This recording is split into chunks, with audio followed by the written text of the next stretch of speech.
After completing my 10th class exams in 1979, my father suggested that I go and help my father's uncle and learn astrology. Mathematics being my favorite subject, I learned the calculations. My grandfather taught me how to calculate the inclinations of each planet and how to calculate the lagna and the meridian center MC, and he gave me some birth charts to draw. Thus, I learned how to draw the birth charts first and showed interest in predictions. So, my grandfather told me some predictions, some of the tips that he usually uses for predictions. And after learning those tips, I documented some of them. I verified with my father. While my father and my grandfather have laid the foundation for me to get interested in astrology, for almost a decade or 2 decades, I didn't show any interest.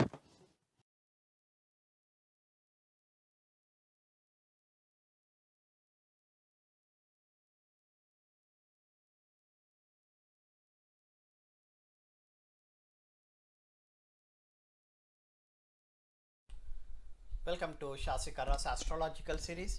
This is the presentation about Transit Saturn cojoining with Natal Saturn and what will be the for the first time and what will be the impact when that for the next 2.5 years when Transit Saturn and Natal Saturn cojoins in the same house. Usually, when the native was born, the transit Saturn will become the natal Saturn, and approximately 27 to 29 years later, transit Saturn, when it completes all the other houses, it exactly enters the same house where the natal Saturn was residing, approximately 27 to 29 years, and that is the first time both transit and natal Saturn are going to co-join. When such an event happens, what exactly will happen in one's life is very important, because Saturn is touching the natal Saturn for the first time. Transit Saturn is touching the natal Saturn for the first time. And in Astrological Magazine, V Raman's daughter Gayatri Devi, she has wrote down a rule stating that for the first time, if transit Saturn co-joins natal Saturn, then something unique happens in the native's life, and that will be a major turning point for that in the native's life. Something major happens, and that what is that major event that happens in the person's life which is unique, is what my topic of for this particular presentation. What I did was, I gathered the examples, some Bollywood actors examples, a country example, Republic of India as the country example, and then some common people example from Vedic astrology forums, and I analyzed it, showing that using different examples with the natal Saturn being residing in different houses from Rashi Lagna. I analyzed the charts and how the rule you can use, how you can use it to predict it. I just step by step I explained in this presentation. I'm hoping that you will like this presentation just like all other presentations that I had done earlier, and please feel free to put your comments in the YouTube channel here, and if you need any if you have any ideas that you want me to put in a video in the form of an instructional video, feel free to email it to me. Thank you and have a good day. Let me give a little bit introduction about Saturn as a planet. Saturn is the sixth planet in our solar system, and it's approximately 890 million miles away from Sun, and it has a mass of 96 times that of the mass that Earth has. So you can imagine how big the planet is. And from astronomical perspective, Saturn takes approximately 2.29.5 years to rotate around the sun. This is exactly the same 29 years that in Hindu Vedic astrology, the Vedic mathematics, or the Saptarishis, the rishis in the ancient Indian mythology had calculated as 29 years in astrology, and here in astronomy they say it approximately 29.5 years. So when you look at it, what the astronomy has told about Saturn, the total duration it takes to sort of go around the sun as 29 years, and astrologically in zodiac system sidereal ephemeris, Saturn also, the ancient Hindu sages had mentioned that Saturn also takes 29 years to go around all the 12 houses in the zodiac cycle. So let me go and give a little bit about the importance of Saturn in Hindu astrology. Saturn owns the two houses, the Capricorn and Aquarius. Capricorn is the 10th house, then Aquarius is the 11th house. 10th house is the Karmasthanamu and the 11th house is Labhasthanamu. So Saturn owns the Karmasthanamu, or the Karmasthanadipati is Saturn. That's very important to keep in mind when we are talking about astrology. Second thing is Saturn has three aspects. That it has the third, wherever it is residing from its natal position, it looks at the third house from its natal position, the seventh house from its natal position, and the 10th house from its natal position. So Saturn owns two houses and it has three aspects. Next, Saturn is exalted in Libra and debilitated in Aries. Exalted is, it means that the power of the planet is at its peak in when the planet is in Libra, and the strength of Saturn will be at its minimal point when it is in Aries. So if you see Saturn in Aries, and then that means the Saturn, whatever the change, whatever the impact that Saturn is supposed to do will be minimal, whether it is good or bad. The same goes if you see Saturn in Libra, then whatever the chain impact that Saturn planet is supposed to do on that chart for that particular native will be at its peak, which is the maximum that Saturn can do, will be doing it when it is in Libra. And then it also resides in each zodiac sign. Remember, Saturn takes 29 years to complete its whole zodiac sign. That means approximately 2.5 years in each house. So in each house Saturn stays for 2.5 years. That means for 5 years it stays in its own house, that is the 10th and 11th house. So out of 29 years, for 5 years it is staying in his own house, and that just tells you that for every 29 years of one's life, for the first 5 years of that 29 years is ruled by Saturn. And then comes, since Saturn is a special planet, because it is the 10th house lord, the Karmasthanadipati in Hindu astrology, so Saturn has especially considered to be something special. So first and foremost we look at is, as a planet, is there anything that that can be considered as a yoga karaka? Yoga karaka means the planet doing something good when it is in that particular house. So for, if Taurus is the ascendant, Saturn will be the lord of the 9th and 10th houses. 9th house is Bhagyasthanamu or Dharmasthanamu, 10th house is the Karmasthanamu or a career. When you consider the person life, it deals with 10th house, deals with career. So for people whose ascendant is Taurus, Saturn is the best yoga karaka.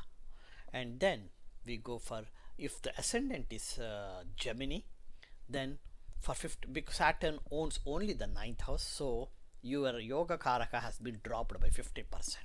If ascendant is Aries, then Saturn is the lord of the 10th and 11th houses. Even though the 10th house, we do call it as a yoga karaka, but because it owns the 11th house also, so what happens is, what the 10th house, whatever the positive that is going to give in the 10th house may be subdued because it also owns the 11th house. So that, but this particular thing, like whose ascendant is Aries, you got to look individually one after the other, depending upon the other planets' positions. What are the other special rules for Saturn alone? According to Bihuruga Sarla Paddhati, there are two special rules for Saturn in Bihuruga Sarla Paddhati. So the first one says that wherever Saturn resides, he shows that he is the emperor of that house. Even though he does not own that house, since he is residing in that house, he shouts that he owns that house and he wants to rule that house. So if the Saturn is residing in a house owned by his friends, then since he is staying in the friend's house, he will be doing good to that house, assuming that, because he is owning he thinks that he owns that house and it is his friend's house, he will do something good in that house. If Saturn owns the house owned by his bitter enemy like Sun, because it is the enemy's house and because he is yelling saying that I own this house, and his bitter enemies owns it, then that particular house, the characteristics of that house will be spoiled completely by Saturn. So we have to look at it, the residence of the Saturn and who owns that house and what is the relationship between Saturn and that house lord. The second Bihuru Saralapatitya rule, what it says is Saturn spoils or destroys the characteristics next to his residence. Wherever Saturn resides, while he is yelling saying that I own this house, if the next house to where his residence is not owned by him or his, then he will spoil the bhava or destroy the bhava of that house. Keep in mind, if that wherever he is residing, if the next house is owned by his friend, then he will just delay the bhava of that particular house. If that means, for example, if Saturn is residing in the 8th house and the 9th house is owned by his friend, then 9th house is Bhagyasthanamo, so he will delay the Bhagyasthanamo, the bhava of Bhagyasthanamo, but he will not say anything about more than that.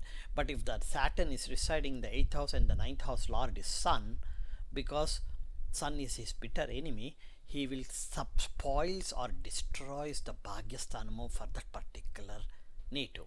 So you have to look at not only just the Saturn, the house where he resides and also the house next to his residence when you are trying to look at the chart and analyzing this particular rule, especially when you are analyzing this particular rule.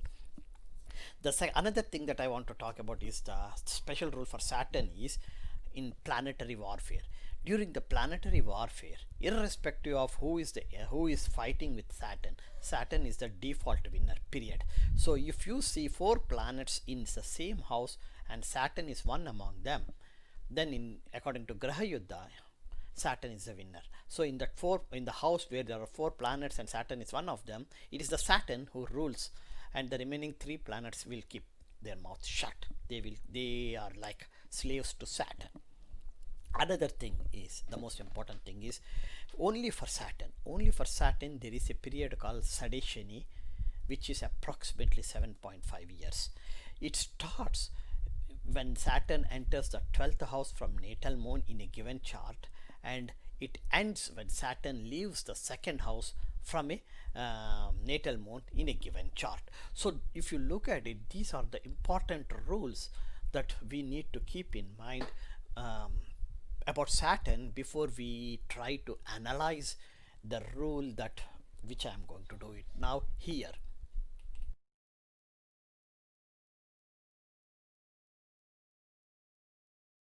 Another thing that I want to talk about Saturn is how is this planet impacting our our life for a human being, to be precise. So how does it does it? Saturn, because it's a Marakadipati, that means the planet that decides the longevity of a native. So Saturn is the one who decides the longevity of the native, and at the same time, because it owns the Karmasthanamo and the Labhasthanamo, Saturn is the planet which decides the prosperity of a native too. So the longevity and prosperity are both defined by Saturn. Saturn is the planet that rules those two when it comes to those two characteristics. And since it rules the prosperity for a native, Saturn is the one who can convert a king into a pauper or a pauper to a king. So when you see in a person's life moving from rags to riches or riches to rags, whichever way you see it, you can see that the role of Saturn is the primary to be considered when you are analyzing that particular person's chart. The second thing is, when Saturn is a benefic planet, yes, Saturn is even though it is a malefic planet in certain houses, it becomes a functional benefic planet. So when Saturn is a functional benefic planet, that means a yoga karaka, like I said earlier in Taurus. If Taurus is the ascendant, Saturn is the yoga karaka, so there it becomes the functional benefic planet. Then it is going to do good to that particular native, especially being the 10th and 11th, the 9th and 10th house lord. 9th house is dharmasthanamo and bhagyasthanamo, 10th house is career and karmasthanamo. So the native, if the native will be doing all good deeds, will have good bhagyamo or wealth, so Saturn will be good for that particular native, and it will always make the native to go in a positive side of it. Now look at the inverse of it. If Saturn is a malefic planet, like a functional malefic, like the 8th house lord or the 6th house lord, 7th house lord or the 2nd house lord, 2nd, 7th, 8th, 12th, these are the four planets houses where if Saturn is a lord of any of those houses or resides in any of those houses, then it becomes a functional malefic. When it becomes a functional malefic, the chances are extremely high for the native to see negativity in his or her life pertaining to these houses. And the last thing, another thing I want to talk about is Saturn is also called as a force of fate. That means since Saturn is the 10th house lord, 10th house is karmasthanamo, since he is the 10th house lord, what you are going to see is whatever the karma that the native is has in the past life, Saturn will make sure that that particular the pending karma in the past life, Saturn will make sure that in the current life it has been fulfilled. Whether it is good or bad, let's not talk about it at this point. Second thing is, Sun is the soul, then Saturn is the experiencer. So that is how, so the soul and the experiencer are the reason why Sun and Saturn are being considered, even though they are the father and son, they are considered to be the bitter enemies, because Sun is the soul and the Saturn is the true experiencer. So the actual experience that the native is going to have experience in his or her life is based upon the force of fate, or aka karma. And the most important thing, this is something that I had noticed a lot of people saying after at the end of their sedationy. 99.9% of all the people that I met after the end of their sedationy, what they said is they noticed that what are their weaknesses and what are their limitations, up to what limit can they move forward in their life. Saturn is the only planet that exposes our weaknesses to the fullest extent possible. If we have a weakness in something during this sedationy period, especially during the sedationy period, Saturn is the planet that exposes our weaknesses to the maximum extent. And at the same time, Saturn is the only planet that teaches us what are our limitations as a human being and as a responsible person in the society. What are our human limitations? And the most of all, for most of them, Saturn is the only teacher that teaches endurance and humility, because the native during the sedationy period, the native will be going through a lot of difficulties, and native will be able to figure it out what are his or her weaknesses, what are his or her limitations, and what up to what point can the person withstand with these difficult times. During the difficult times, at what point, up to what extent was the native able to withstand. So the endurance, these are the things that Saturn teaches during the sedationy period. And fortunately, at the end of it, there are some natives who learn from this sedationy period, and the most important thing that they do learn is the humility. What exactly is endurance, and what exactly is humility, they will be learning at through Saturn, especially during the after they complete their Sadeshini period.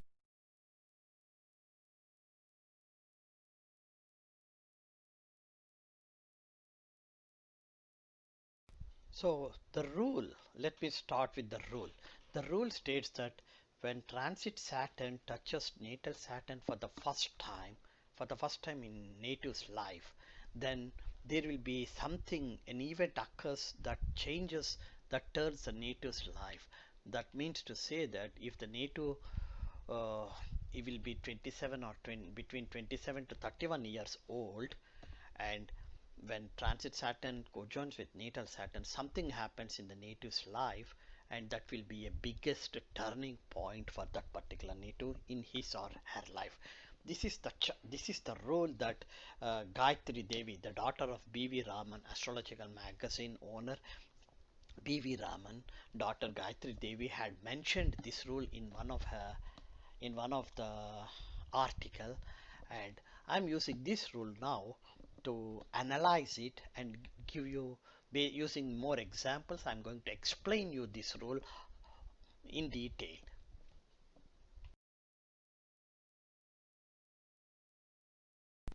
Once you know the rule, let me tell you how what information is needed to analyze the rule. Since the whole rule lie is in regard to Saturn, both natal and transit Saturns, first and the foremost thing that I did while analyzing this rule or validating this rule is that I went and looked in the birth chart of the person, and then I got the houses that natal Saturn owns, the house where the natal Saturn is residing. Then wherever natal Saturn is residing, I checked if there are any planets that are co-joined with natal Saturn, and then I got the list of all the houses that natal Saturn aspects, and are there any planets in the houses that natal Saturn is aspecting. Once all these three are done, I went to the Vimsottari Dasa to see is that Vimsottari Dasa Saturn Mahadasa, because when these transits and natal Saturn has co-joined for the first time, and if it is a Saturn Mahadasa, the impact can be high, is highly visible.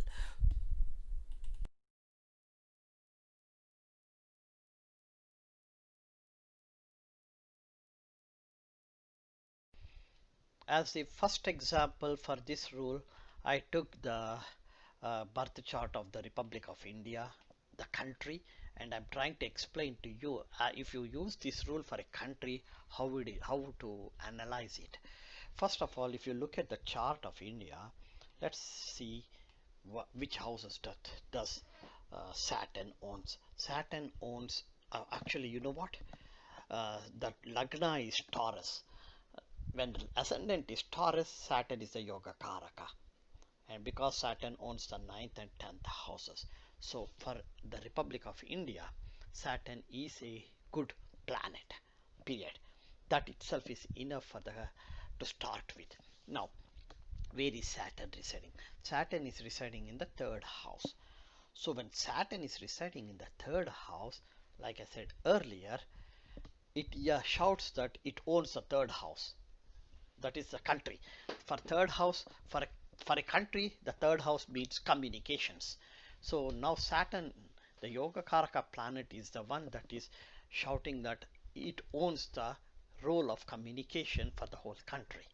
And then according to BSB rule, the next house, let's go and look at what is the next house. The next house is the fourth house, which is agriculture. For a country it is called agriculture, and owned by Sun. So the fourth house lord is Saturn's bitter enemy. Okay, so by default, when he is residing in the third house and he is owning the third house, yell shouting that it owns the third house, it is the next house is its bitter enemy's house, so he will spoil that particular house. So even though Saturn is a Yoga Karaka, the ninth and 10th house lord, Even though Saturn is a 9th and 10th house lord, it is spoiling the 4th house, which deals with agriculture. And now, is Saturn alone in the 3rd house? That's what we need to look at it. The next point. So Saturn is what you call is co-joined with the Moon, the 3rd house lord. He's yelling, they're saying that I own this house, and he's residing with the actual house owner, Moon. And then Saturn is co-joined with Mercury, the 2nd and the 5th house lord. Saturn is co-joined with Venus, the Lagnadipati, and Saturn is co-joined with its bitter enemy Sun, the 4th house lord. So when you look at it, according to the Graha Yuddha, Saturn is the default winner. Saturn is now the 9th and 10th house lord, a default winner. So he is owning the 3rd house because he won the Graha Yuddha between the other planets, of which 3rd house lord Moon is one among them. So he's owning the house. So because he won the Graha Yuddha with the Sun, who is his bitter enemy, he is going to spoil the house next to his residence is the house owned by his bitter enemy. So he is going to spoil it thoroughly, which is for a country that is nothing but agriculture. So now we have figured it out what is the Saturn doing in this chart. Then let's go and look at the rule. The rule says that transit Saturn is going to enter Cancer one more time, for the first time, on 25th July 1975, and it will leave on 10th September 1977.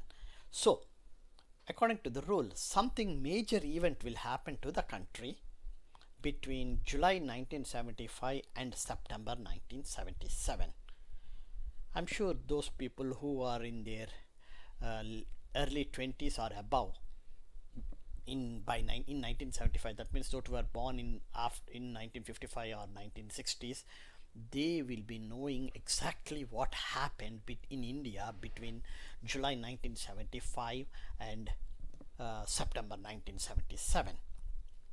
Since Saturn owns the 9th and 10th houses, 9th house is the law, judgment, religious matters, education, immigration, justice of the country, and the 10th house is the leader of the country.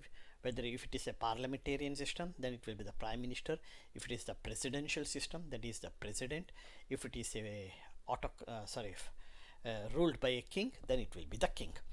Now Saturn, since it is residing in the 3rd house, like I said, it refers to communication. Now Saturn has co-joined with all the planets, which I explained.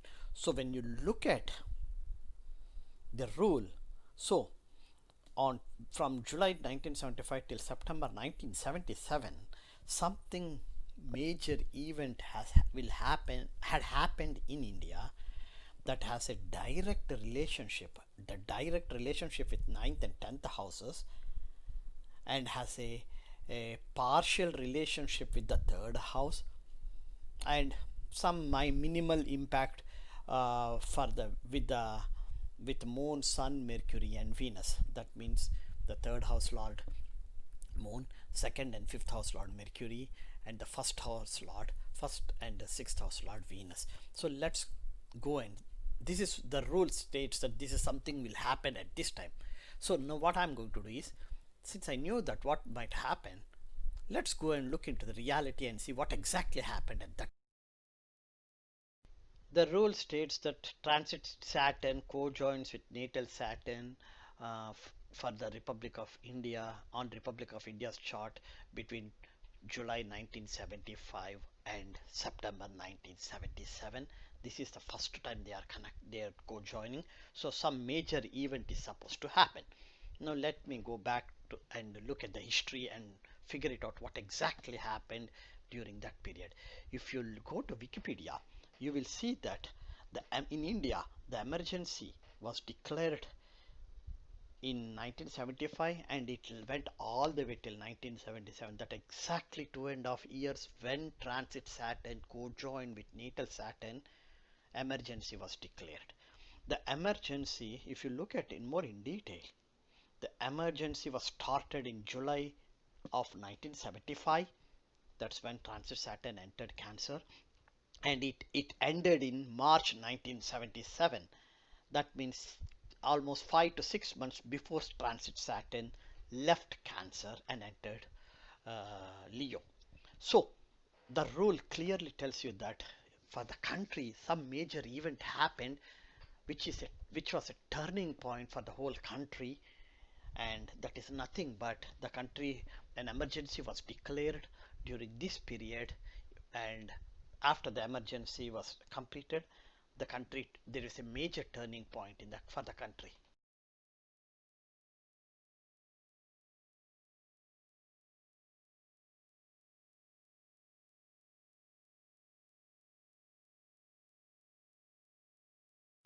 After completing the analysis of the rule, validating the rule for a country, when you are looking at the country's chart, how to look at it, after I completed that, let me take the examples of some famous people so that we know the events that had happened during that period is non-debatable, and then we use those people's charts and analyze the events. The first example that I took was, actually I took three examples. All the three are the famous Bollywood actors. The first one is Amitabh Bachchan.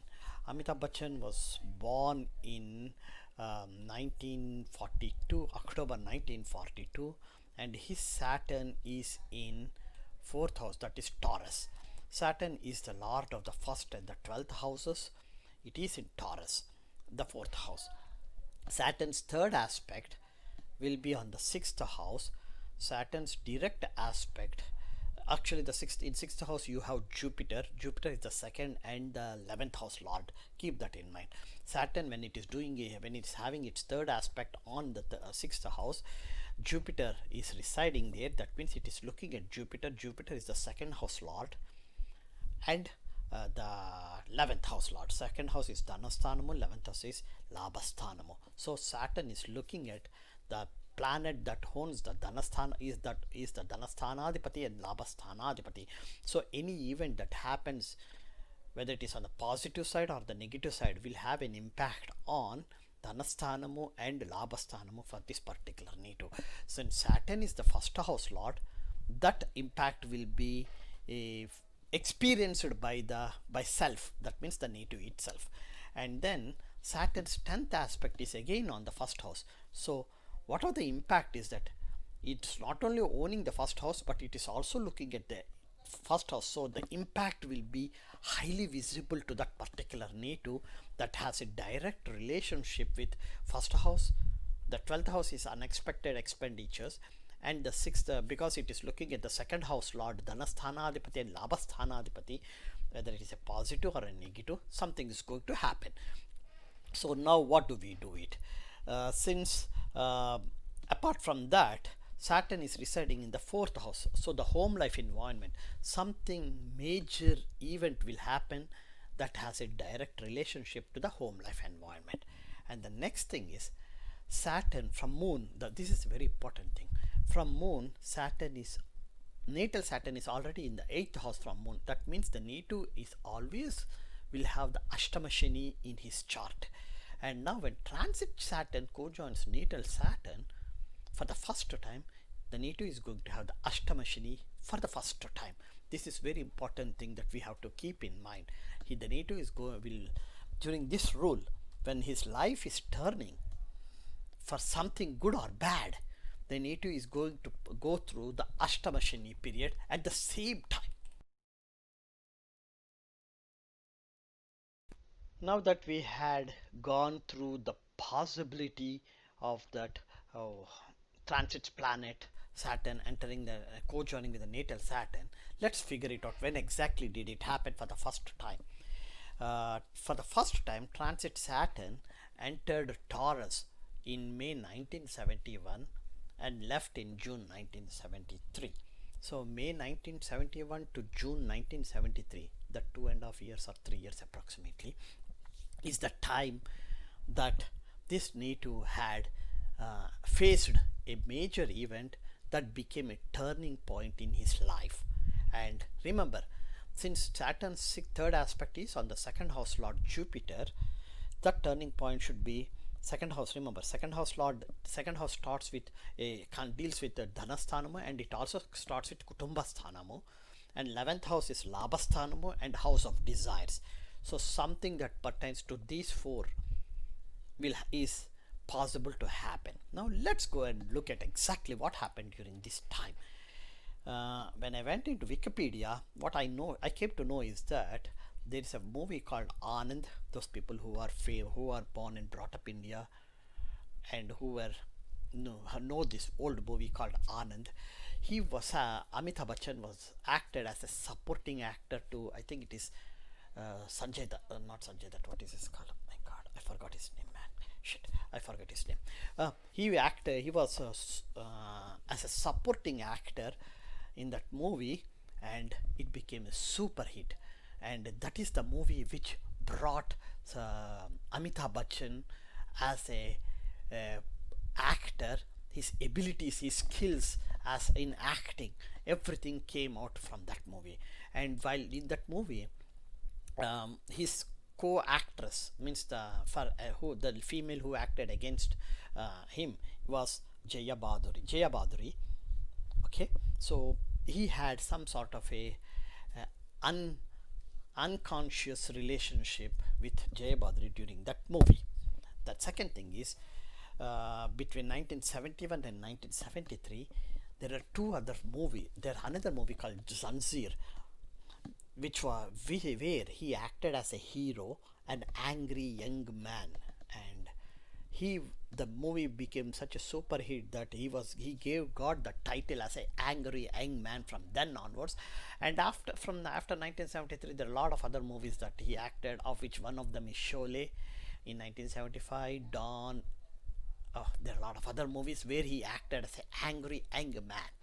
But to get to that name, the title, the angry young man, came to Amitabh Bachchan from this movie Zanzir, which was released somewhere in 1970, in 1973, somewhere in, and that is when Transit Saturn was co-joined with Natal Saturn. And see, this is exactly what I was trying to tell you is, when Transit Saturn and Natal Saturn are in the fourth house, their direct aspect is on the 10th house. 10th house for a human being, 10th house is career. So some major event will happen that is a direct relationship to the 10th house, which is its career, and that will result in something will result in home life environment, changes in home life environment. Second house is Dhanasthanamo or Kutumbasthanamu, and 11th house is Labhasthanamo or house of desires. When you look at from the professional career perspective, with super hit two movies, he got settled in his life in his career as a well-known actor, skilled professional actor, as an angry young man, and became very famous, and of course earned money and had a lot of financial gains. Now another thing I want to tell you here is, while he was acting with Jaya Baduri in the movie Anand, as I said earlier, and subconsciously the relationship was built. And I'm telling you that subconscious relationship is only because of Saturn. Remember, Saturn is the 12th house lord too, pleasures of bed. So the subconscious relationship is being built by transit and natal Saturn when they both are co-joined in the fourth house. And Amitabh Bachchan married Jaya Baduri in 1973, exactly when transit Saturn and natal Saturn are in the fourth house, home life environment. They got married, and look at it, the second house, Kutumbasthanamu, that means they started a family, because transit and natal Saturn are looking at Jupiter, which is the second house lord, that is the Kutumbasthanamu. Saturn is the 12th house lord, so pleasures of bed for both. And Saturn is the 11th house lord. Jupiter is the 11th house lord. So along with the second house, Saturn, because of Saturn's third aspect on Jupiter, he got the 11th house, which is the house of desires. So the house of desires, the pleasures of bed, the Dhanasthanam, the starting a family, and Dhanasthanam, make wealth, everything happened for this particular native in these 2 years, and which is a turning point for in his life. This is how, when natal Saturn and transit Saturn merges for the first time, if Saturn is a good it's a functional benefic planet, and it is aspecting a a functional benefic planets which are his friends, then like this something amazing happens to that particular native during that period.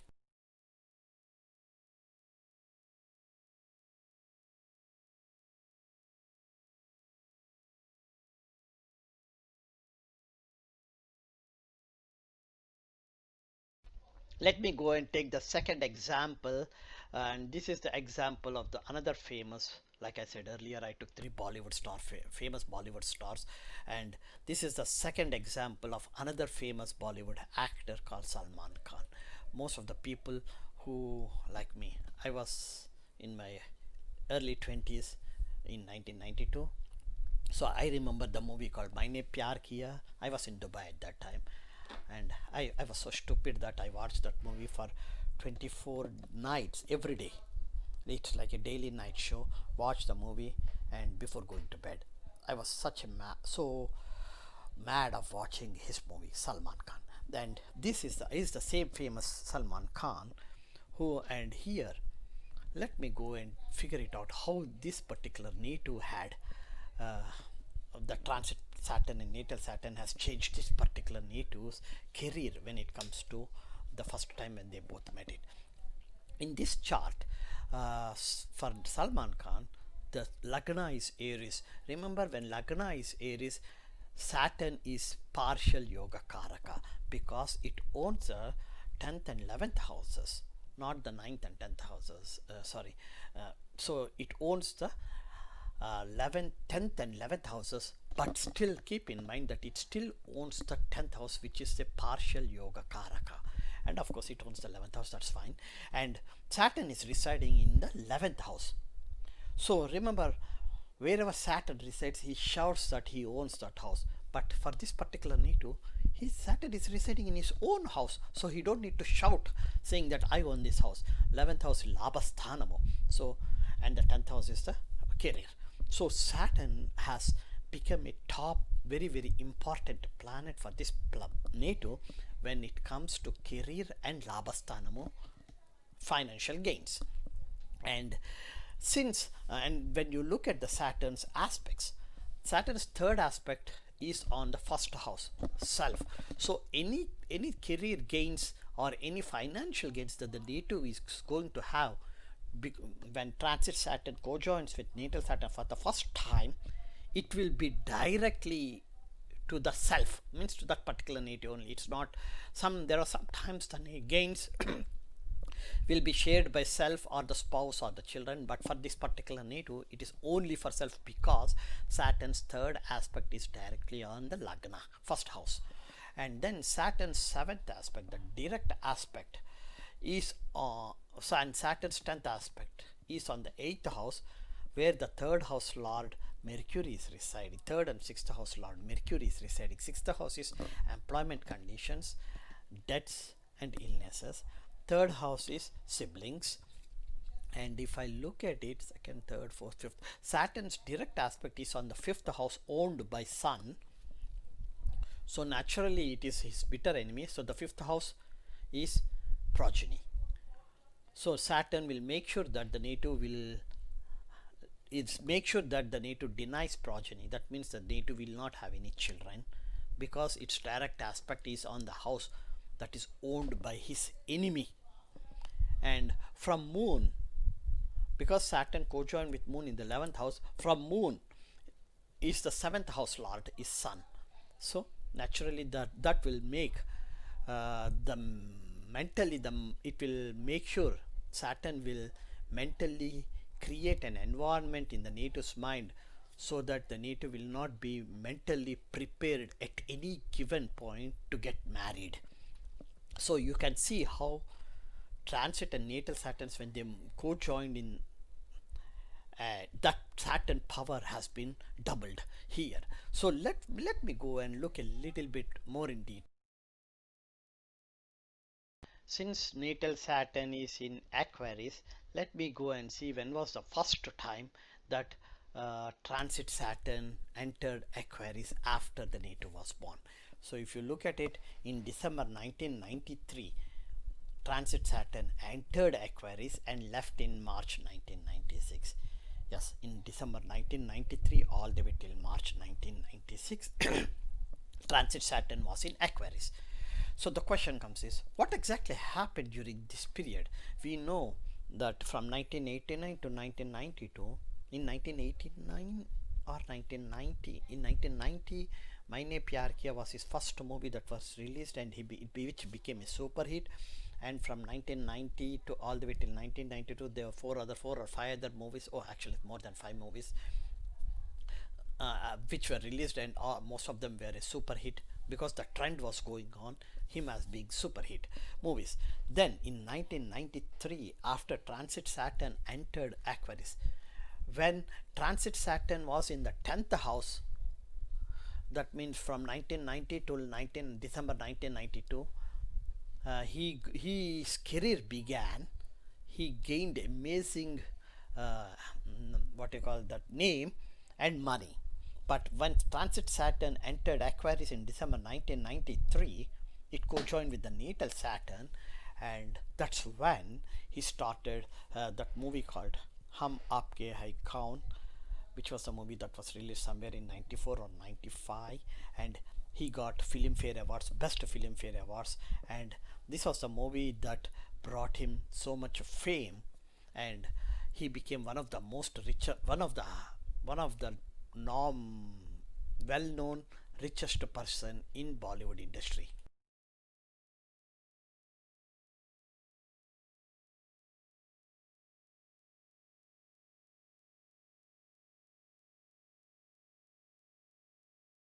The third Bollywood actor example that I want to take for this presentation is Shah Rukh Khan. He is another famous Bollywood actor. He was also born in the year 1965 like Salman Khan.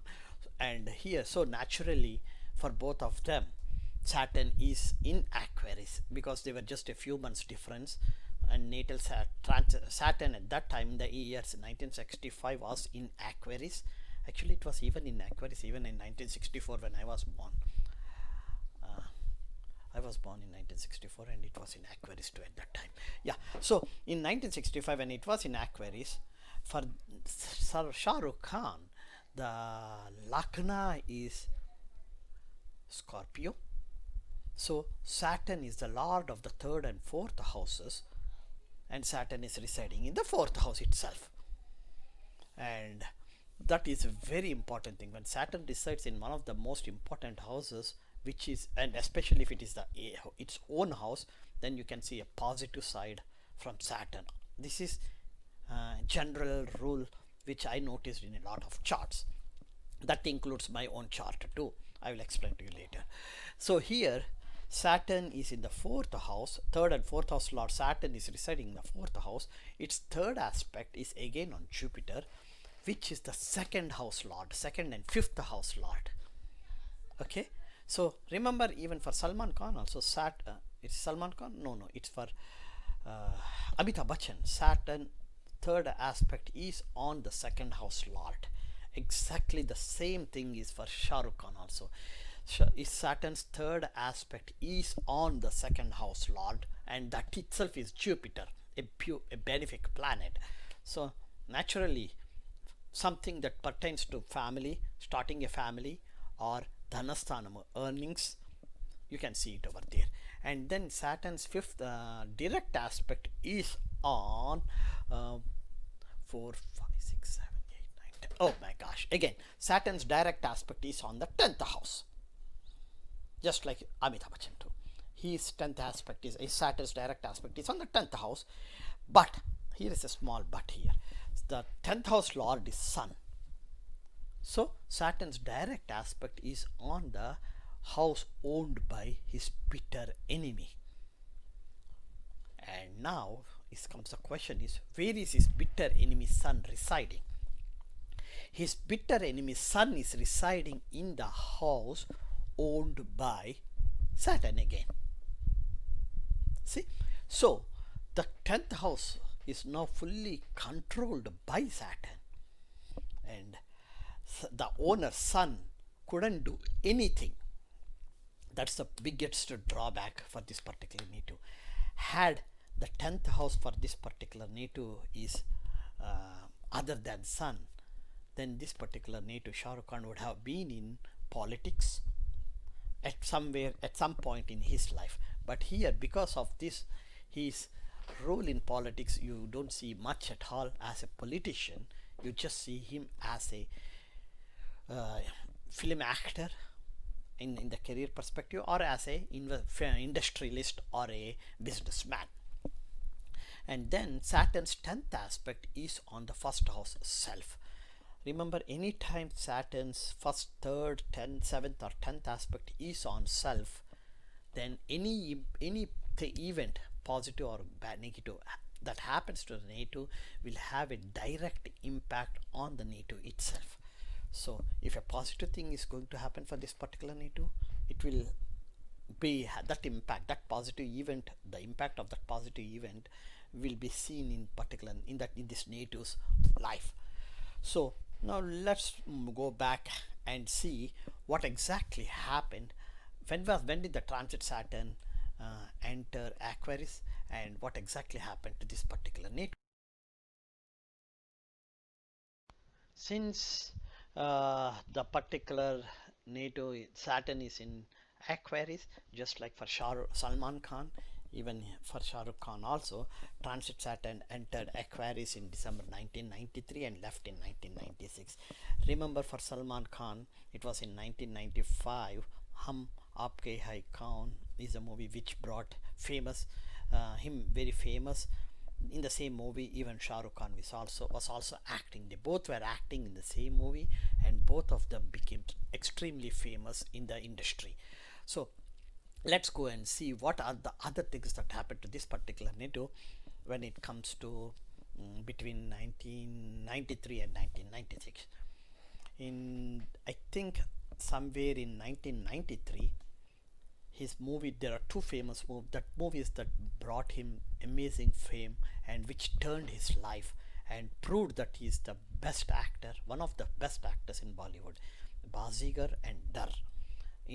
In both of them, he acted as a very portrayed as a violent hero.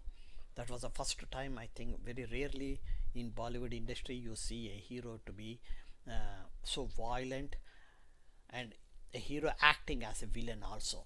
And in this movie, Dar and Bazigar, he acted it, and he became super famous, extreme famous in that movie. And then for the movie Bazigar, he got the Filmfare Award as the best actor. And again in 1994, he acted so many other movies that he got another best Filmfare Award for best performance.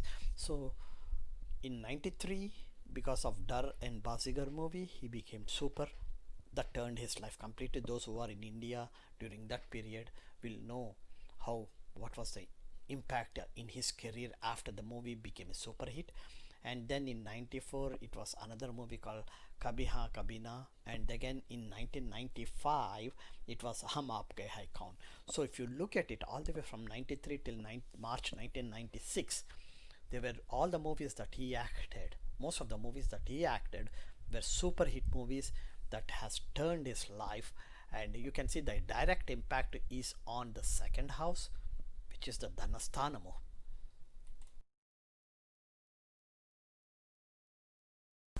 Now that I completed analyzing the three Bollywood actors who were the famous Bollywood actors, I just started analyzing in this second part the common people.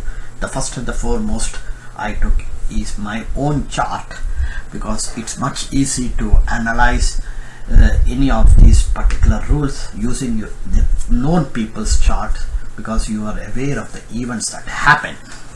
If you look at this chart, this is my own chart here. The Lagna is Virgo Kanya. So Saturn owns the 5th and 6th houses, and Saturn is residing in the 6th house, that is Aquarius. Remember, Salman Khan and Shah Rukh Khan, they both were born in 1965, and for them the Saturn was residing in Aquarius. I was born 1 year earlier, and Saturn was still in Aquarius when I was born too.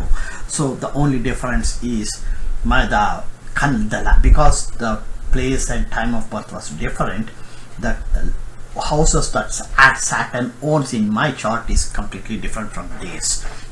So going back to Saturn houses that it owns, 5th and 6th houses are the houses that it owns. Fortunately, in 5th house it's empty.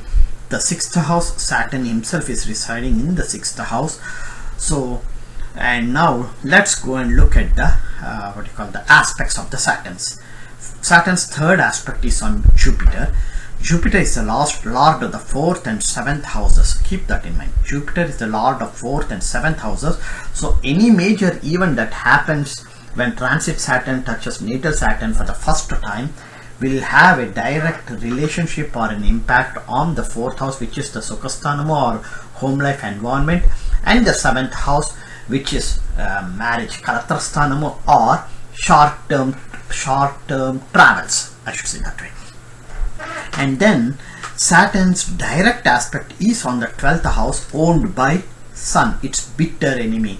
So remember, when Saturn is having a direct aspect on the house owned by Sun, that is Leo, then something, whatever that pertains to that particular house, characteristics of the Bhava, will have a major drawback. And if you look at it, fortunately, Sun is not being aspected by Saturn. That means Sun is neither in 3rd house for third is not in the 3rd aspect or the 10th aspect. And now let's go and see what is the Saturn's 10th aspect. The Saturn's 10th aspect is on the 3rd house. 3rd and the 8th house owner is Mars. So Saturn is looking at the Mars house owned by Mars. Just keep that in mind. Saturn is looking at the house owned by Mars, which is the 3rd house and the 8th house. So what are the possible things that can happen? First of all, Saturn is the 5th and the 6th house lord residing in the 6th house. That means deaths, illnesses, and employment conditions. These are the 3 things that when transit Saturn and natal Saturn joins is sure to happen. Something pertaining to these 3.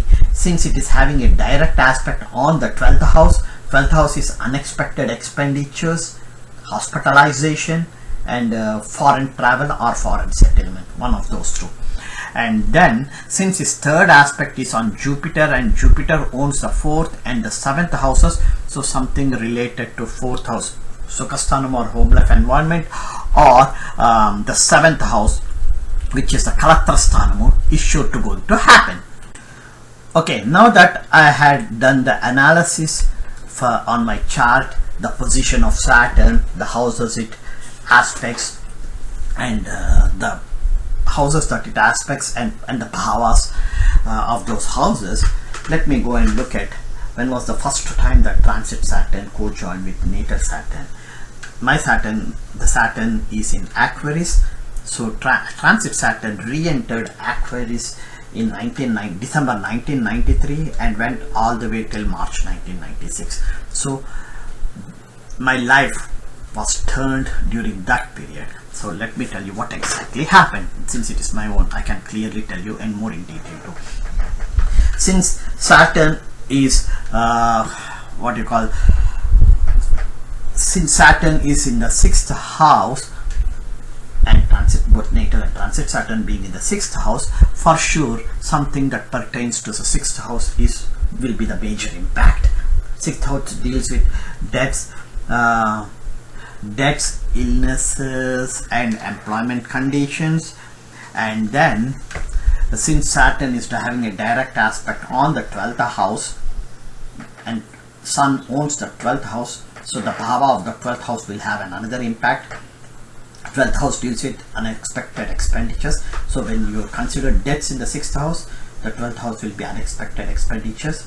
When you consider illness in the 6th house, then the 12th house will be hospitalization. When you consider employment conditions in the 6th house, then the 12th house will be foreign settlement or foreign travel that has a direct relationship to your job or career.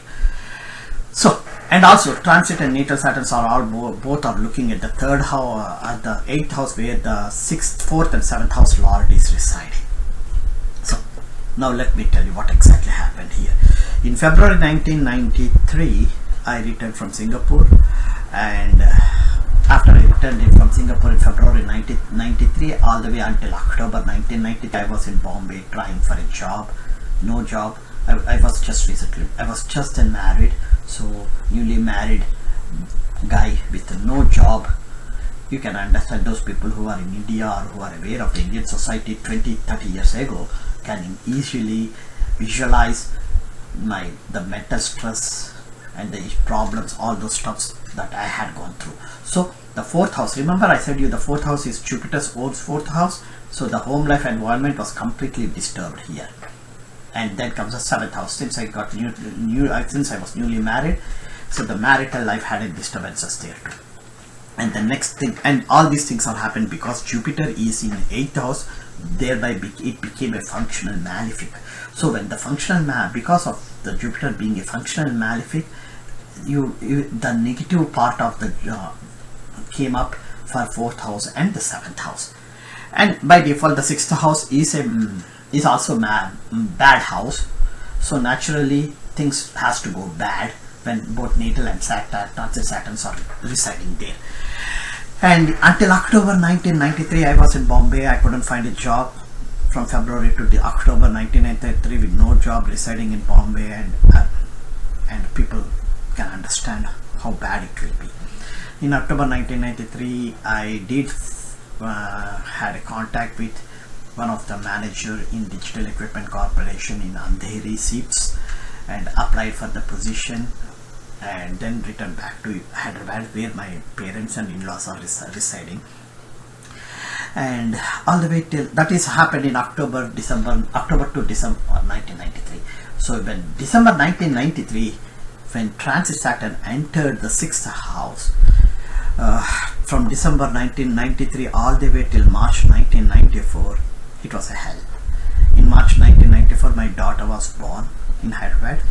So as soon as she was born, actually on the day that she was born, I got a call from Digital Equipment Corporation from Bombay saying that my H1 was approved, and 15 days later I went to Chennai to get my H1 visa stamped, and that was in the first week of April, along with my 15 days old or less than 1 month old daughter and my wife. We three went and we got that, and I left to US on 10th May 1994.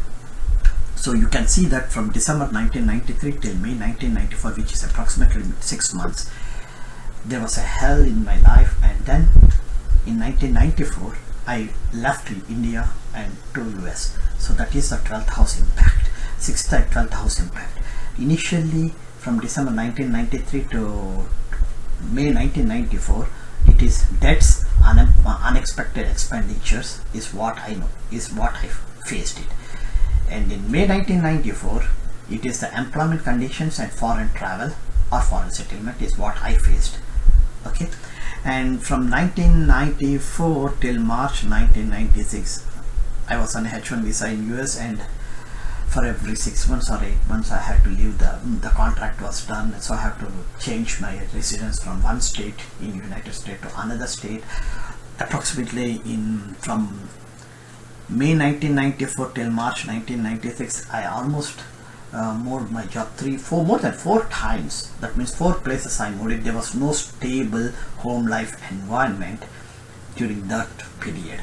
So this exactly tells you that how bad the period was when the Saturn is staying in a bad house, and then Saturn is aspecting a functional malefic. And then exactly the same time in 1990, during the same period, December 1993 to March 1996, is when my daughter was born, and my son was born in September 1996, which is approximately at the same time. So you can see that here, for the first time when Transit Saturn and Natal Saturn had co-joined, you can see that how my life has turned from a career perspective, from a home life environment perspective. So this is exactly how you can predict based upon the house where the Saturn is residing, whether it's a good house or a bad house, the houses that it is aspecting, the houses that is aspecting, whether the house or lord is a friend or an enemy, or and whether the planet that is staying in that house, is it a functional malefic or a natural malefic. Once you get all this information, then you can predict what is the possibility that can happen as per this rule.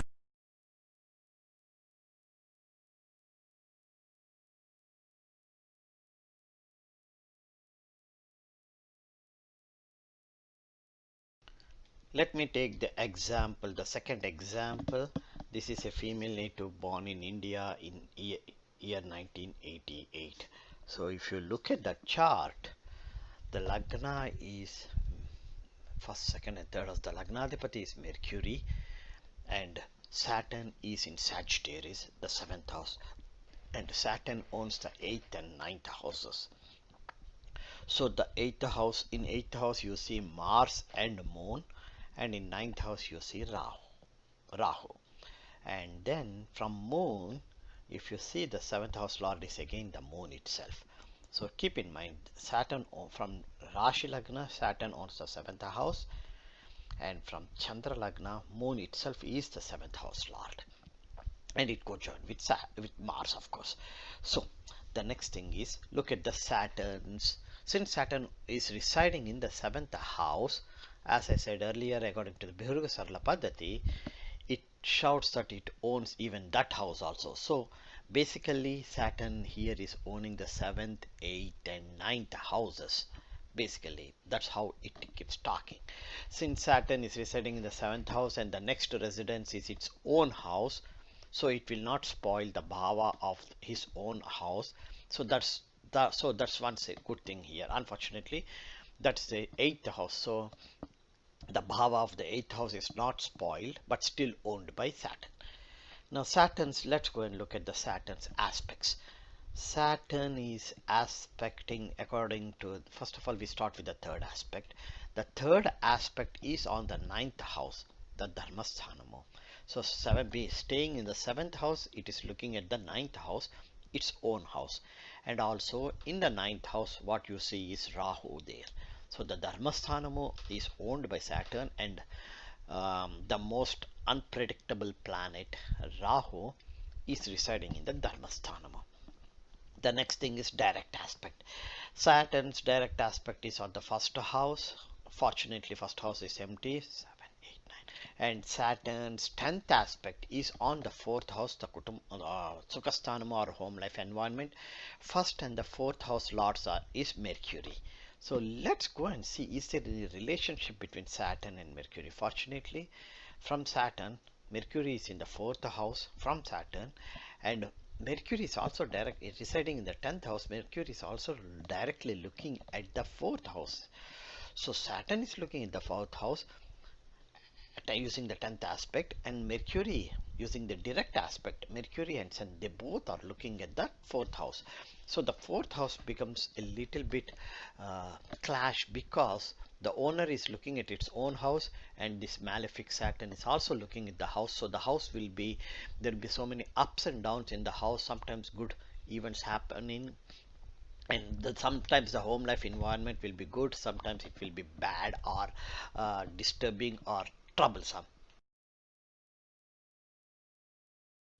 Let's go and see what exactly happened when the first time when the transit Saturn co-joined with natal Saturn.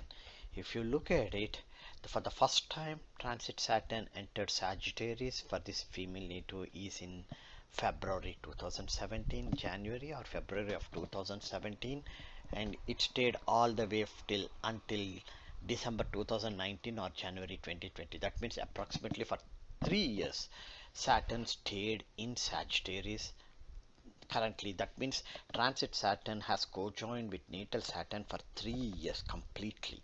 And then let's go and look at what exactly happened here. First and the foremost, when you look at it from natal moon, transit natal Saturn is in the 12th house. That means this native is having Sadeshani, Sadeshani when transit Saturn co-join with natal Saturn.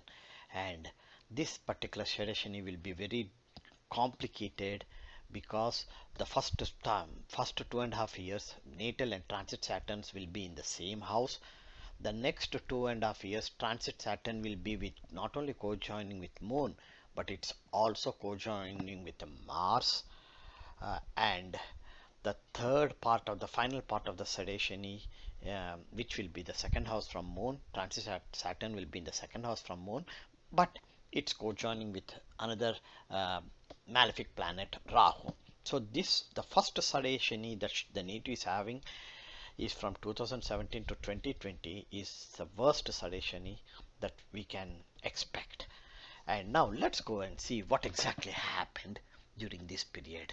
First and foremost, when you see it, the Neetu has found a job in October 2017. So until February, she had a tough time finding a job, and the first job she found was in October 2017. But look at it, the Neetu had health issues, and again in 2018 January, she lost the job. So this is all the impact of Sadeshani, and exclusively with natal and transit Saturn being in the 12th house from natal Moon. And then again in 2019 she lost the job. If you look at it, 90% of all her issues were related with job, financial, unexpected, I should say it as unexpected expenditures, and health related issues, because that leads to hospitalizations or some part of hospitalization. And also she had a relationship which was broken because Saturn is in the 7th house from natal, from Rashi Lagna, and both transit and natal Saturn are residing in the 7th house from Rashi Lagna, and it is the 12th house from Chandra Lagna. So the relationship, even though she had emotionally willing to have continued the relationship, it was broken because of the Sadeshani period has been started. So you can see that the native had gone through a hell during these 2.5 to 3 years of the Sadeshani period, and when transit and natal Saturn had co-joined in the Sagittarius for the first time.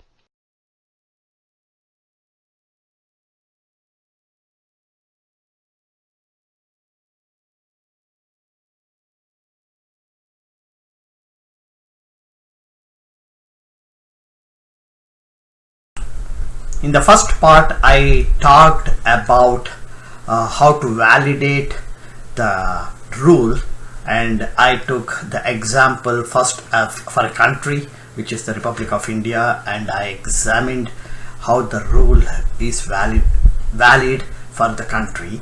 And then I took 3 Bollywood actors and analyzed their charts and for the given time, and validated this rule one more time. All this was done in the first part of this video presentation. Again, in the second part, I took my own chart, and I explained how, for a common man, how the rule can be validated. Now that I had done the analysis using the event that has already happened, and I had validated the rule, let me go to the next step, is to figure it out how can we predict using this rule for any native. I'm talking about the native because there won't be any country that would be getting independence somewhere. I know there are some countries that got independence after 1990, but I don't know exactly the time of those things, so I cannot predict for countries. So I took the example of one famous South Indian Telugu actor's grandson, Akhineei Nageswara. Late Akhineei Nageswara is a famous Telugu actor, hero in South India. His grandson is Akhil Akkineei. He was born in 1994. So probably by 2023, when transit Saturn enters Aquarius, then it will be the very first time that he will be encountering this particular natal and transit Saturn joining.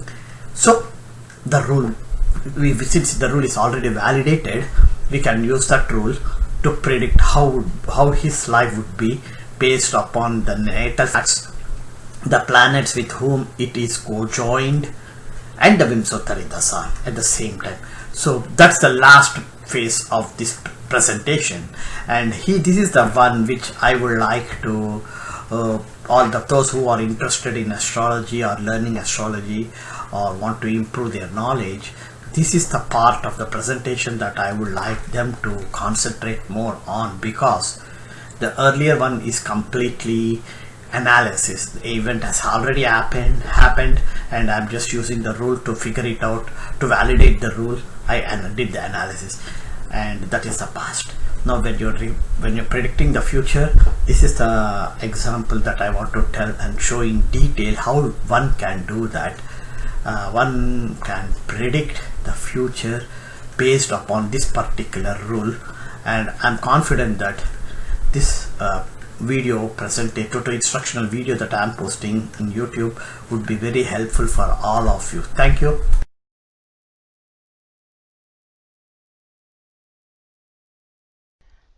This is the chart of the young Telugu who is upcoming in Telugu industry or Telugu film industry. He is the grandson of the famous Telugu actor hero Akhineei Nagesharao. His This young chap name is Akhil Akkineei. He was born in 1994 in San Jose, California. And if you look at its chart, you can clearly see that his father Akhineei. Oh God, what is dad's name? I forgot it. Nagarjuna. Akhineei Nagarjuna, and he was also a hero in Telugu industry. His mother Amala was a heroine in that same Telugu industry. So, and this Akhil had pursued acting. He went to an acting school here in San Jose, and he learned how to act and then he tried his debuted his first movie in 2014. It didn't go well, but that is how he started his career as a hero in Telugu industry.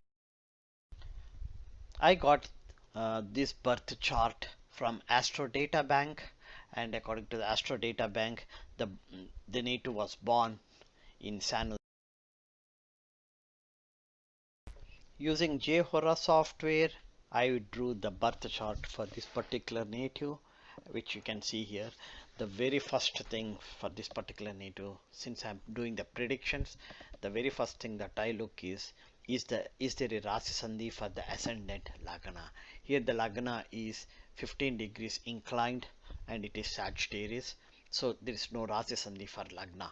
And then look at the are there any other planets that are in Rasi Sandhi? The first thing I look is Mercury is at 4 degrees. That means if you take Mercury in 4 degrees in pieces, that means it is very close to Aquarius, the previous house. And Rahu is in 2 degrees in Scorpio. So if you take Rahu in Scorpio, that means it's very close to the previous house, Libra. And then Mars is in 1 degree pieces. That means it is again very close to Aquarius. So if we consider the Rasi Sandhi for Mercury and Mars, what you will notice here is that even though Mercury and Mars are residing in pieces or Meena, most of the part they tend to show the impact based upon its residence in Aquarius. So Aquarius is the third house, and so we need to give importance when we are analyzing the houses owned by Mercury and Mars. We have to assume that they are residing in both Pisces and Aquarius, and then see how the impact would be. That's the reason when you are looking at the Rasi Sandhi for any planets for any native, that's how you have to look at the planet from both the houses. After looking at the Rasi Sandhi, now let me go and start looking at the houses, the important houses, and especially since the rule is talking about Saturn, the houses that Saturn owns. Let me just go around and look at the important houses. The Lagnadipati is Jupiter. Jupiter is in Libra. That means the 11th house. And the second house lord is, so Jupiter is the first and the fourth house lord. Very important point here to note is for Jupiter is the first and the fourth house lord. The second and third house lord is Saturn. First house it's empty, second house is also empty. In the third house, Saturn is residing in its own house. Remember, in all the examples that I mentioned earlier, when Saturn is in its own house, depending upon whether the Saturn is a yoga karaka or not, the impact will be visual.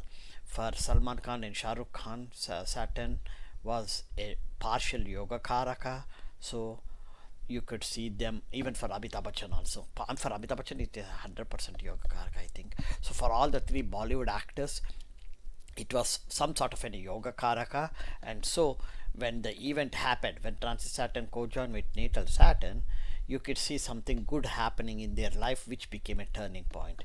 And then comes my own chart.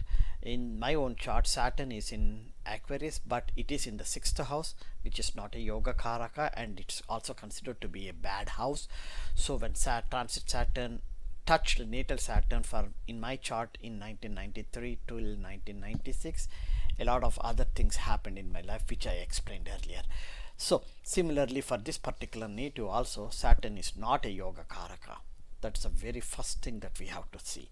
It's by default it is a malefic planet.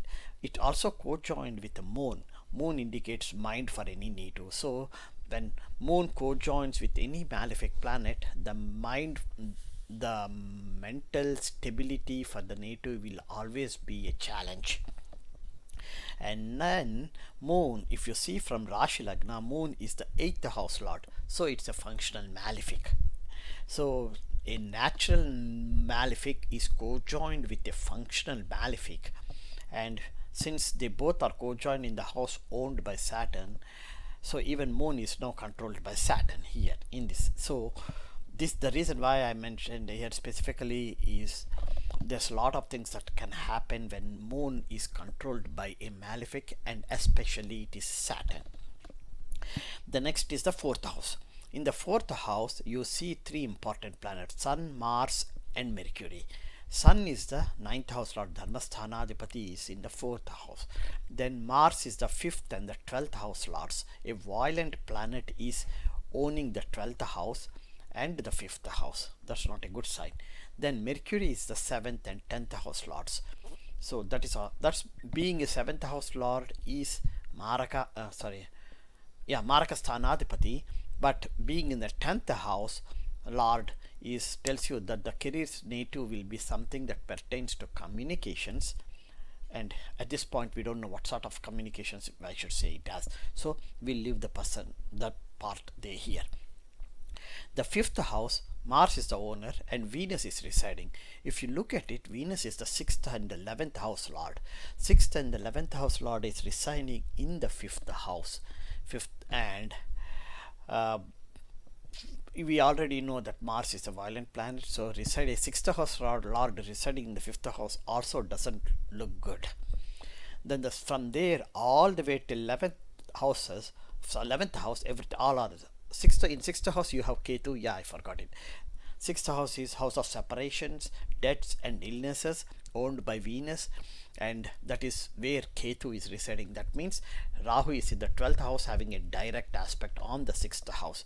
So that tells us, since Rahu is looking at the 6th house, everything will be in dynamic state, unpredictable, especially when it comes to employment conditions, deaths or illnesses, because Rahu is in the 12th house, and the 12th house lord is Mars too. And in the 11th house you see Jupiter, the 1st and 4th house lord. In the 12th house you have Rahu. So overall, if you look at it, the 3rd house Saturn is controlling the 2nd, 3rd, and since it is co-joined with the 8th house lord, it is also controlling the 8th house. That's the first thing. And the second thing is the 9th house lord is co-joined with the 5th and the 7th house lord. 5th house lord Mars and 7th house lord Mercury in the 4th house. In the fifth house you have the sixth house Lord Venus. So and in the 12th house you have Rahu residing, they say there. So this is the just a quick summary of his D1 chart or the Rasi chart. After completing the analysis of the D1 chart, since we know that what I need to do is look at the Vimsottari Dasa. Remember, anytime you do the predictions, the first and the foremost thing that you need to look at is what is the Mahadasa that is running for the period when you are trying to do any predictions. For this particular native, Saturn Mahadasa started in 2003 and it's going all the way till 2022. So the most important thing that we have to see is by the time transit Saturn enters Aquarius, which is somewhere in February 2023, the native is completing his Saturn Mahadasa. So let's just have a quick look at it, what exactly is happening until 2022. The last part of 2022 is of the Saturn Mahadasa has just started. Saturn Mahadasa and Jupiter Antardasa, which is ending in 2020, started in 2019-12 and ending in 2022 July. That is when his Sadeshani has just started. So when the Sadeshani has started, the natives Jupiter Antardasa is running. Remember, Jupiter is the first and the fourth house lord. So anytime when the Sadeshani is starting, the first house lord Antardasa or the first house lord Mahadasa is not a good sign. It always results in some sort of a challenges to the person, to the native itself. So here for this particular native, you can see that the Sadeshani has started in December 2019. That's exactly when the first house lord Jupiter Antardasa also started.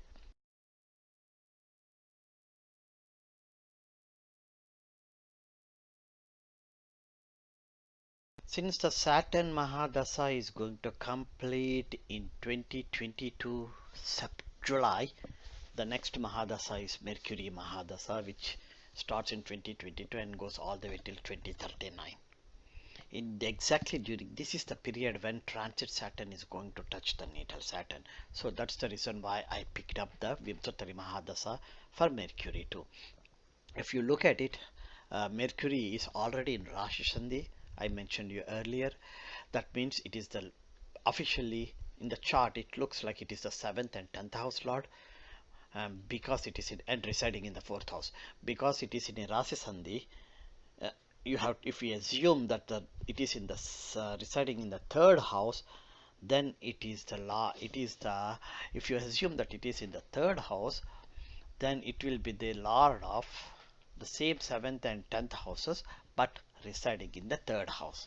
So when it resides in the 3rd house, it will be co-joining with Saturn, the 3rd house lord Saturn, and Moon, the 8th house lord Moon. Moon is also mind, and exactly this is the time when uh, transit Saturn is going to co-join natal Saturn too. So Mercury, when it is assumed to be in the 3rd house, co-join with natal Saturn and natal Moon, and the first time the transit Saturn is going to touch natal Saturn, it's also going to touch Mercury, natal Mercury, and it's the Mercury Mahadasa that is going on.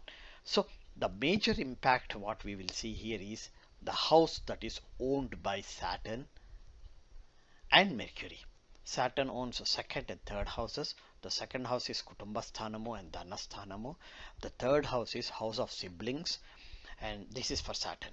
For Mercury, it is the 7th and 10th houses. So 7th house is Kalatrasthanamu and 10th house is Career. And Moon, since Moon is co-joined with Saturn and Mercury, Moon is the 8th house lord, and Moon is also considered to be mind.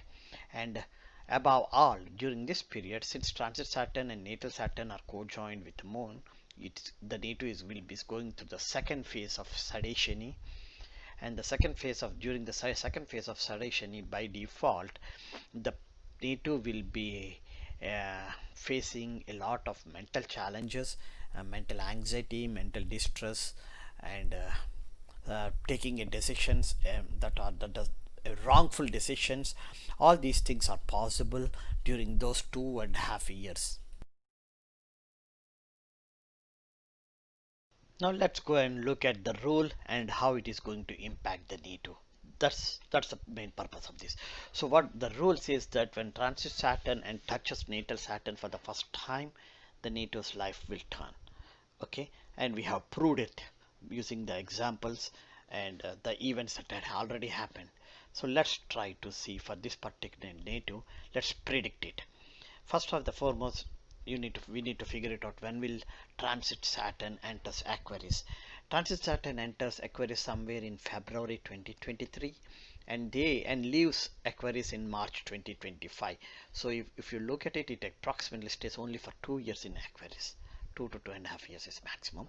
So 2 years is in Aquarius. In these 2 years, something is going to happen for this NATO that will be a turning point.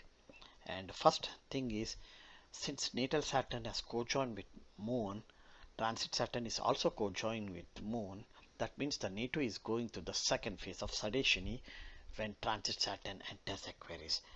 It started, the Sadeshini starts when transit Saturn is in Capricorn, which is in December 2019. So the NATO's first phase of Sadeshini started there. The second phase will start in February 2023 and the third phase will start in March 2025. So let's go and look at some of the important rules for the Saturn. First, what do we know about Saturn in this chart? Saturn owns the second and third houses and it has co-joined with the eighth house Lord Moon. Saturn's third aspect is on the fifth house where the sixth house Lord, this is very important, sixth and 11th house Lord Venus is residing. I'll tell you the reasons why. And Venus is the natural 7th house Lord too. Saturn's direct aspect is on the 9th house Dharmasthanamo, and sometimes 9th house is also called as Bhagyasthanamo too, which is owned by Sun, his bitter enemy. And Saturn's 10th aspect is on the 12th house where Rahu is residing. So it tells you that Saturn owns the second and third houses because it co-joined with the 8th house Lord Moon, and that too, that is a moon. So the NATO's mental stability of making a right choices will be a challenge. And now Saturn's third aspect is on the fifth house where the sixth and 11th house Lord Venus is residing. Venus is the natural 7th house Lord, and since it is a natural 7th house Lord and is residing in the 6th and owns the 6th house, which is a Dushtana house, which and that is the house of separations, deaths, illnesses and employment conditions, and also the 11th house, which is the Labasthanamo or house of desires. And now since malefic, both natal and transit Saturn are going to have a direct aspect on that fifth house where Venus is residing, again pertaining to 6th and 11th houses will be a challenge for this particular NATO. Saturn's direct aspect is on the 9th house. I told you it's a Bhagyasthanamo, so we don't know what is going to happen there. Saturn's 10th aspect is on 12th house. 12th house is two things is Rahu is residing there. So Rahu residing in the 12th house and Saturn is looking at that 10th aspect on the 12th house, which is the second house Lord also. So there's a possibility that when natal and transit Saturns look at the 12th house, there's a possibility for this particular NATO to settle abroad. That's, or at least during these 2 years the NATO will be residing abroad temporarily, at least temporarily. So this is the general aspects and the ownership of those. Now let's go and look at the most important is the Behurugu Sarla Paddhati rule. Saturn, since it is residing in the third house, according to the Behurugu Sarla Paddhati rule, it spoils the bhava or destroys the bhava of the house next to its residence. The house next to its residence owned is by Jupiter, but so when it spoils that house, the planets that are residing in the house, in that spoiled house, also get spoiled. So their lordships becomes almost partially worthless. In the fourth house, you see Mars, Sun, and Mercury. Sun is the Bhagyasthana Adhipati, 9th house Lord is residing in the fourth house.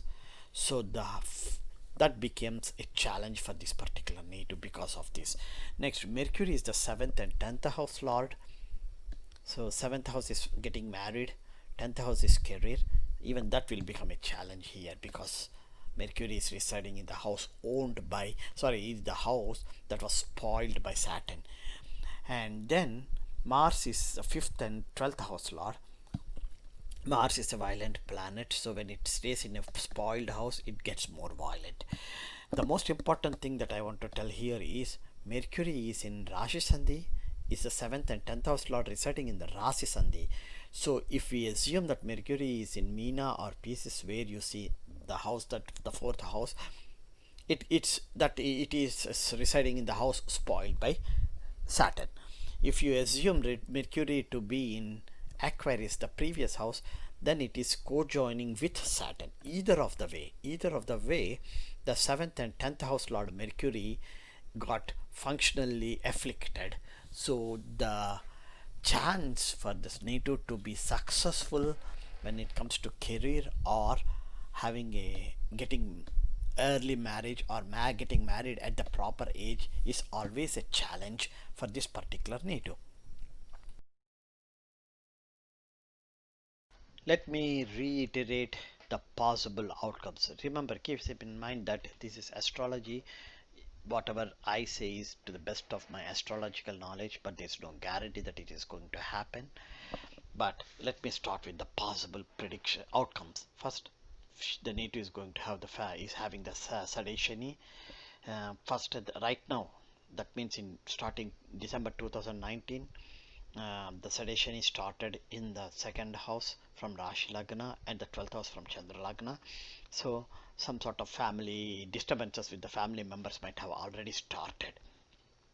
When Transit Saturn cojoins with Natal Saturn in February 2023, because it's cojoined with the moon, generally when the Sadeshani is going on for any native, when Transit Saturn cojoins natal moon, then the native's mental instability is highly visible. That means the native goes through some sort of an anxiety, mental distress, and making wrong choices, getting irritated very quickly, and all these things. Anything that deals with your mind, the mind is the negative side of it is highly visible for this particular, in general, for any native. And for this particular native, since natal Saturn is also co-joined there in the same house, it will be a little bit at a higher level. Visibility will be at a higher level. Also from Chandra Lagna, if you take moon, the position of moon, where moon is there as the 1st house, from moon, so since natal Saturn has co-joined with moon, so according from Chandra Lagna, natal Saturn is looking at the 7th house. That indicates that there will be a delay in marriage. So now Transit Saturn has also co-joined. So between 2023 and 2025, if the native hasn't got married before that, then the chances for the native to get married between this period is close to zero. There will be some delay in the marriages if the native hasn't got married. But at the same time, if the native has got married before 2023, the chances for some sort of a separation is extremely high. The reason why I was saying that is, from the third, both natal and transit Saturn are they're using their third aspect. It is looking on the 6th house lord Venus. Venus is the natural 7th house lord, and in this chart Venus is the 6th house lord. 6th house deals with separations when it comes to marital life, and also 6th house deals with deaths, illnesses, and employment conditions.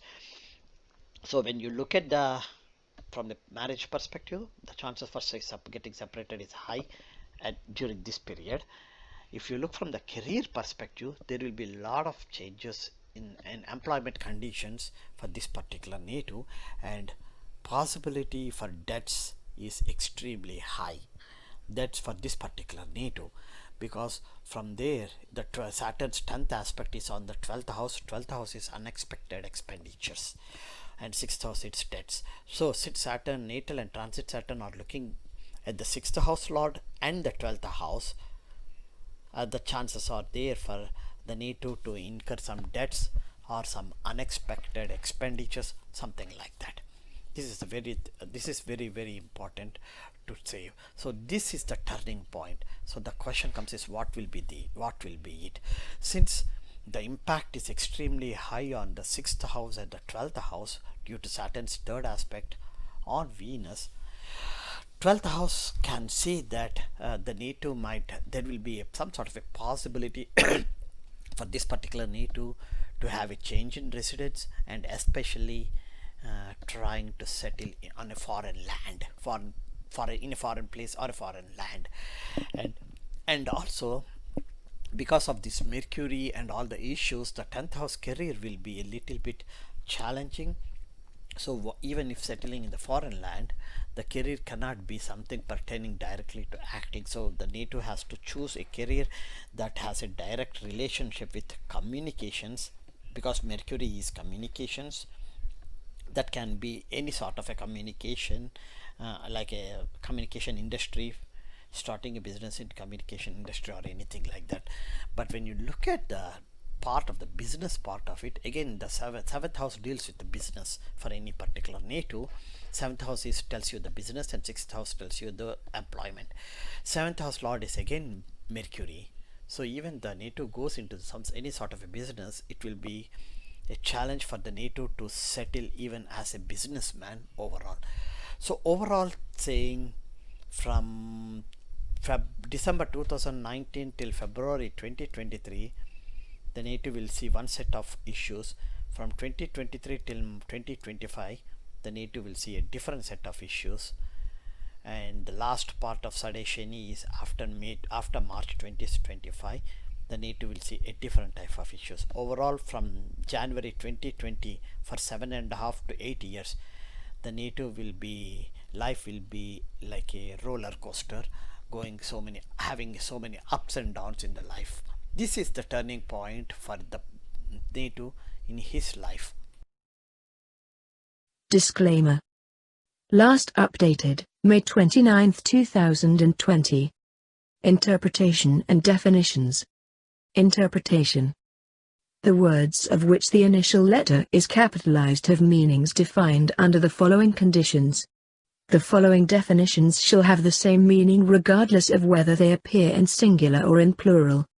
Definitions. For the purposes of this disclaimer, company, referred to as either the company, we, us or are in this cookie's policy, refers to Astrological astrological series. You means the individual accessing the service, or the company, or other legal entity on behalf of which such individual is accessing or using the service, as applicable. Application means the software program provided by the company downloaded by you on any electronic device named Astrological astrological series. Service refers to the application. Disclaimer. The information contained on the service is for general information purposes only. The company assumes no responsibility for errors or omissions in the contents of the service. In no event shall the company be liable for any special, direct, indirect, consequential, or incidental damages or any damages whatsoever, whether in an action of contract, negligence or other tort, arising out of or in connection with the use of the service or the contents of the service. The company reserves the right to make additions, deletions, or modifications to the contents on the service at any time without prior notice. This disclaimer has been created with the help of the disclaimer generator. The company does not warrant that the service is free of viruses or other harmful components. External links. Disclaimer. The service may contain links to external websites that are not provided or maintained by or in any way affiliated with the company. Please note that the company does not guarantee the accuracy, relevance, timeliness, or completeness of any information on these external websites. Errors and omissions. Disclaimer. The information given by the service is for general guidance on matters of interest only. Even if the company takes every precaution to ensure the content of the service is both current and accurate, errors can occur. Plus, given the changing nature of laws, rules and regulations, there may be delays, omissions or inaccuracies in the information contained on the service. The company is not responsible for any errors or omissions, or for the results obtained from the use of this information. Fair use. Disclaimer. The company may use copyrighted material which has not always been specifically authorized by the copyright owner. The company is making such material available for criticism, comment, news reporting, teaching, scholarship, or research. The company believes this constitutes a fair use of any such copyrighted material as provided for in Section 107 of the United States Copyright Law. If you wish to use copyrighted material from the service for your own purposes that go beyond fair use, you must obtain permission from the copyright owner. Views expressed. Disclaimer. The service may contain views and opinions which are those of the authors and do not necessarily reflect the official policy or position of any other author, agency, organization, employer or company, including the company. Comments published by users are their sole responsibility and the users will take full responsibility, liability and blame for any libel or litigation that results from something written in or as a direct result of something written in a comment. The company is not liable for any comment published by users and reserve the right to delete any comment for any reason whatsoever. No responsibility. Disclaimer. The information on the service is provided with the understanding that the company is not herein engaged in rendering legal, accounting, tax, or other professional advice and services. As such, it should not be used as a substitute for consultation with professional accounting, tax, legal or other competent advisors. In no event shall the company or its suppliers be liable for any special, incidental, indirect, or consequential damages whatsoever arising out of or in connection with your access or use or inability to access or use the service. Use at your own risk. Disclaimer. All information in the service is provided as is, with no guarantee of completeness, accuracy, timeliness or of the results obtained from the use of this information, and without warranty of any kind, express or implied, including, but not limited to warranties of performance, merchantability and fitness for a particular purpose. The company will not be liable to you or anyone else for any decision made or action taken in reliance on the information given by the service or for any consequential, special or similar damages, even if advised of the possibility of such damages. Contact us. If you have any questions about this disclaimer, you can contact us by email, jutra@gmail.com.